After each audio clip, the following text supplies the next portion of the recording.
What's going on, guys? Radio Graffiti here, and today I want to talk to you guys about Seven. This movie came out like 1995, so I'm a bit late to the party, but I still want to talk to you guys about it because I just watched it yesterday and I really enjoyed the film. I never really heard of it until around when the Batman came out and everybody was saying, oh, this feels so much like Seven. So I've been meaning to get around to watching it, and I finally have. I definitely see the Batman comparisons now. Just the cinematography, the way it's shot, just the raw graphic nature that can come every now and then. I definitely see the comparisons now. But yeah, Seven is just a movie about Brad Pitt and Morgan Freeman trying to chase down a serial killer. He's constantly getting away, and they're constantly figuring out, how are we going to catch this guy? And that's pretty much the whole movie. There's not much more to it than that. It's so simple, it's so short, it's only like 2 hours and 6 minutes, but yet it's still just so good because of how simple it is. It allows them to flesh out other aspects of the film, like the characters. I really enjoy the characters of the film. You got Morgan Freeman. He's playing the old, wise, seasoned veteran. He's about to retire. He doesn't even want to take on this case because of just how crazy it's getting. And then you got Brad Pitt's character who gets introduced into the film, and he's eager to get in on this case. It's so big and exciting, and he's ready to get his hands dirty. He's a little more emotional and has his outbursts. You can definitely feel the differences between their characters. He makes a lot of rookie mistakes, which ends up biting him in the ass at the end of the film, but we'll get to that in a minute. You also got Gwyneth Paltrow's character, who is only in the film for maybe about 5 scenes. Dude, I swear I thought Gwyneth Paltrow wanted to fuck Morgan Freeman a couple of times, because it's like every time she talks to him or is around him, she's just such big smiles and just so happy, and I'm just like, is this just the nicest woman ever? And then she calls him, and she's like, hey, I want you to meet me in the diner, I want to talk to you. And he's just like, I don't understand, what's going on? I'm like, is this where this movie's going? Is this going to be a really weird subplot? Because Morgan Freeman, he always looks like 60 years old in every movie.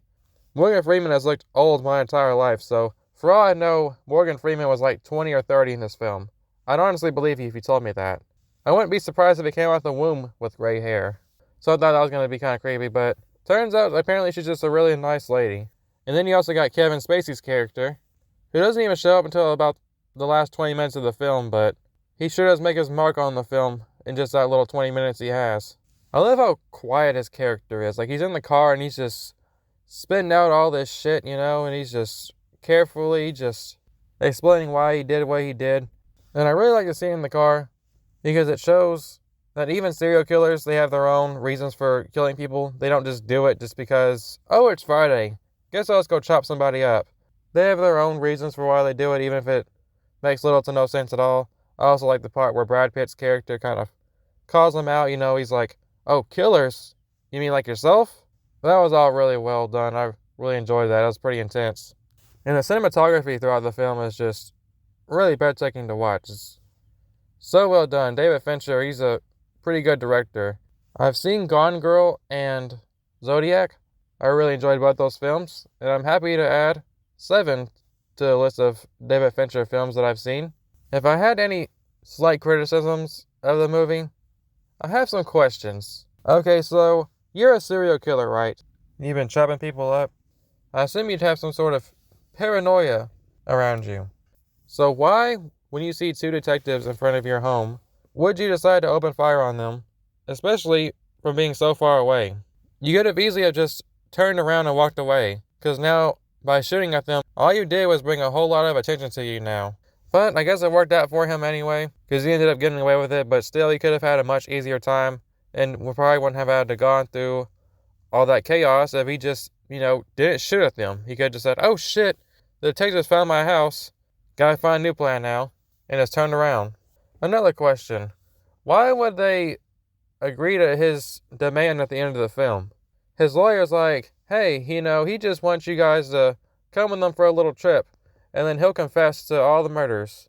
But if you don't do it, he's going to plead insanity, and then he might end up getting away with it.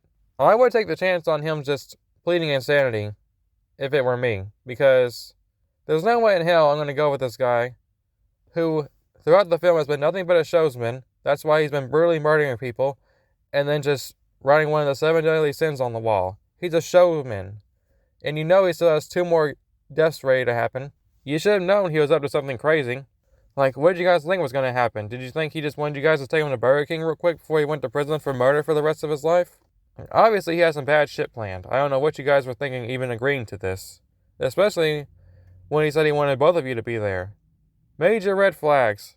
But yeah, besides those, I mean, the film was a little bit slow at points. I was kind of nodding off a little bit because it's like, how many times can I watch Morgan Freeman and Brad Pitt walk into a dark room and look at a disgusting murder and then go back to the office and they're like, how are we going to catch this guy? But besides that, I really enjoyed the film. I thought it was very dark, very gritty. And I really enjoyed how this is a movie where the bad guy wins at the end. The whole ending was crazy. I've seen the memes for years of Brad Pitt with the gun, what's in the fucking box? What's in the box? And now I have the context for that scene, and it's pretty disturbing. Man, that last 20 minutes is just so crazy and intense. Things just really just go to a whole nother level. And I love it is how crazy and creepy Kevin Spacey is at the end of the film. Morgan Freeman's like, oh, there's a dead dog over here. And then Kevin Spacey's just like, I didn't do that. It's like, all this shit is just a fucking game to him. I love it. It's just so good. But yes, those are my thoughts on 7. I would recommend it if you haven't seen it, even though I just spoiled it for you. So, for all of you who have seen it, what do you guys think about 7? Let me know your thoughts down in the comment section down below. I hope you guys enjoyed the video, and I will see you guys next time.